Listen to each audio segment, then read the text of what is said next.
Crimson Desert has been out for a week and I'm 30 hours deep in this game. The funny part is, I have spent most of those 30 hours on Reddit finding answers to the most basic questions I have about the game. Why is this game, developed by a multi-million-dollar AAA game studio, 7 years in the making, feels like I'm operating a jet fighter with endless radial menus and hundreds of different keybinds?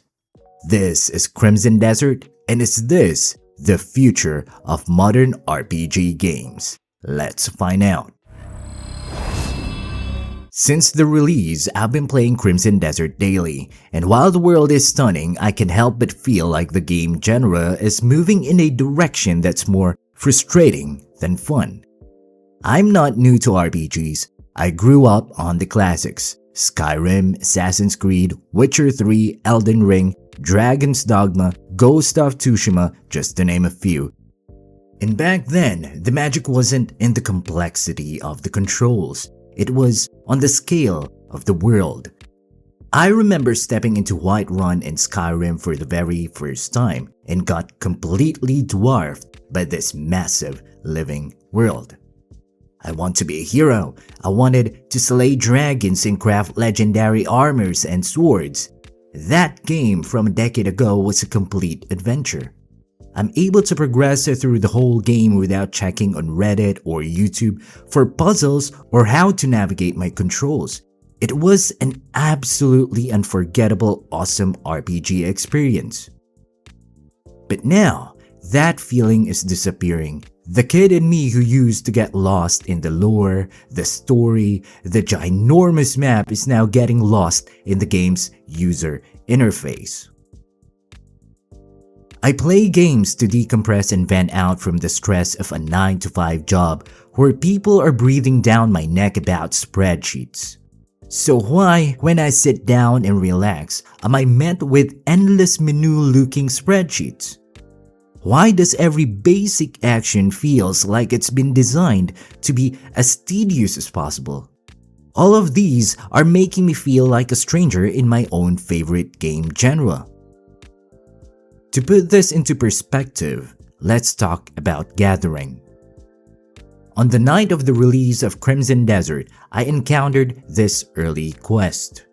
Just some simple timber gathering, a classic RPG beginner quest. In any sane game design, this is a 3-second interaction. Stand near the tree, press a button, get wood, and move on. But not here. I walk up to this beautiful, high-fidelity tree and press my interaction key. Nothing happens. Oh wait, I don't have my logging axe equipped. Now, I have to hold tab for the quick access radial menu, scroll past my sword, my bow, my fishing rod, and my shovel until I finally find the axe. Now I'm standing in front of the tree with my axe out. I click, my character swings 4 times, and the tree groans and falls over. In any other game, that's when the loot pop-up happens. But in this game, the tree just lays there. I have to re-aim my crosshair at the fallen trunk and break the log into chunks. I swing again, now the log splits into smaller logs. I'm thinking, okay, surely, now I'll get the timbers. But nope, I have to look at each individual chunk of wood on the ground, wait for a finicky take prompt to appear, and press the button for each single piece. By the time I had 3 pieces of timber, I have already spent 5 minutes of my time staring at the ground and navigating the menus. That's not immersion, that's a chore. It's a simulation of the most boring parts of the game. If I wanted to feel the physical exhaustion of manual labor, I'd go outside and actually chop down a tree. Now let's talk about the puzzles. I remember this one specific statue puzzle very early on in this game, the Sunrise Plain statue puzzle. It looks simple enough: rotate 4 statues to face the center, another classic RPG mechanic. I'm confident I could solve the puzzle. It doesn't look complicated compared to all those abyss puzzles in the beginning of the game. So I move the first statue, it clicks. I move the second statue, it clicks. I move the third and the fourth statues, nothing happened. I checked the clues. Nothing special. Then I noticed that when turning one statue, it would also turn another statue, adding an extra layer of trickiness. So I'm still well aware that I'm doing everything right.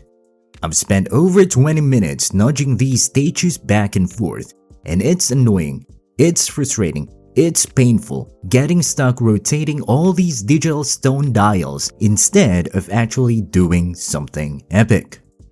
So I gave up. I went to Reddit, found a thread with multiple upvotes of people screaming about the same thing.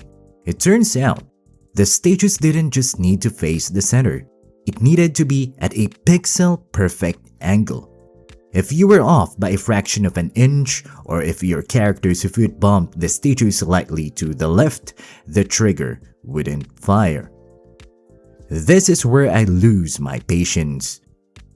If the game requires me to go to Google or YouTube to solve a basic mechanic because your visual cues are non-existent or are bugged, you have failed as a developer.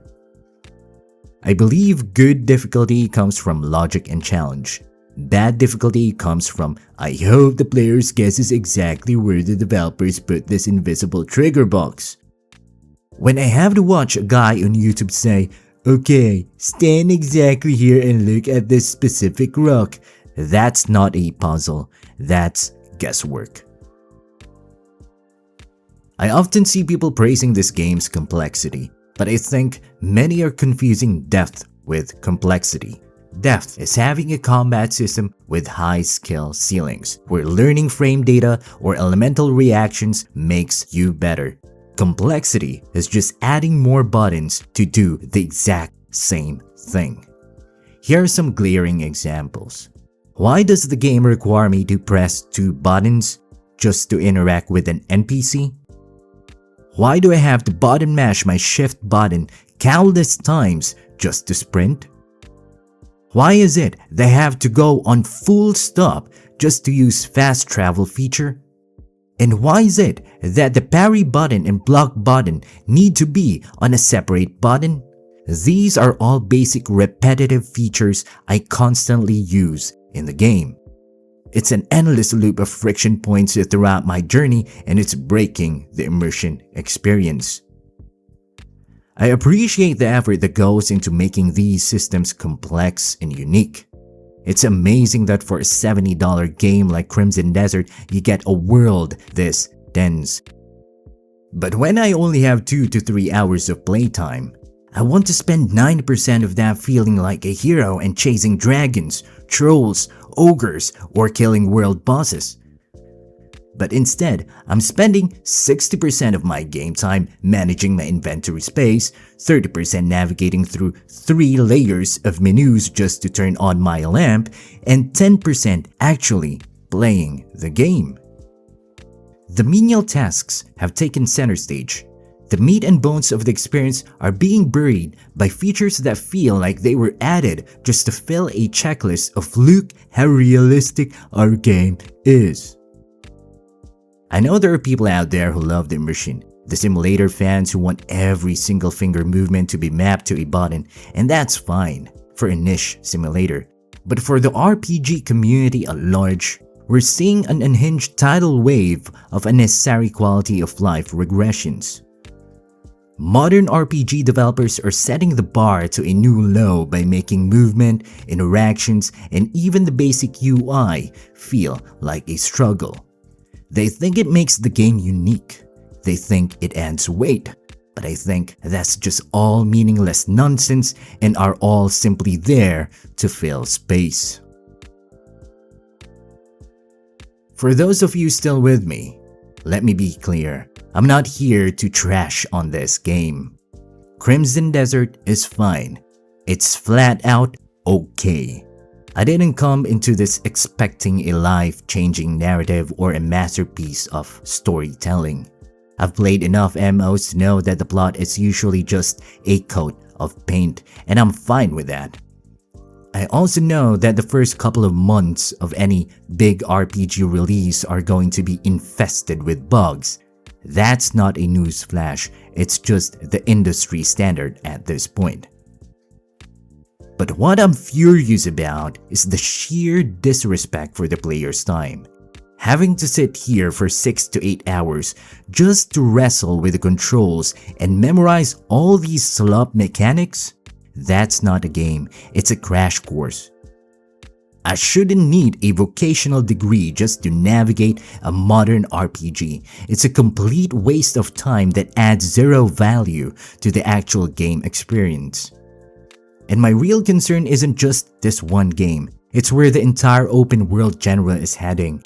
I'm worried about the future filled with puzzle slop that exists only as a filler to drag the game time. I'm worried about overly complex control schemes that are disguised as unique just to create an illusion of depth where there is none. If this is the evolution of this game genre, soulless, bloated, and buried under layers of unnecessary nonsense, then we're losing the very thing that made us fall in love with these worlds in the first place. Feel free to drop a thumbs down. If you're triggered, I'll be seeing you in Pywell.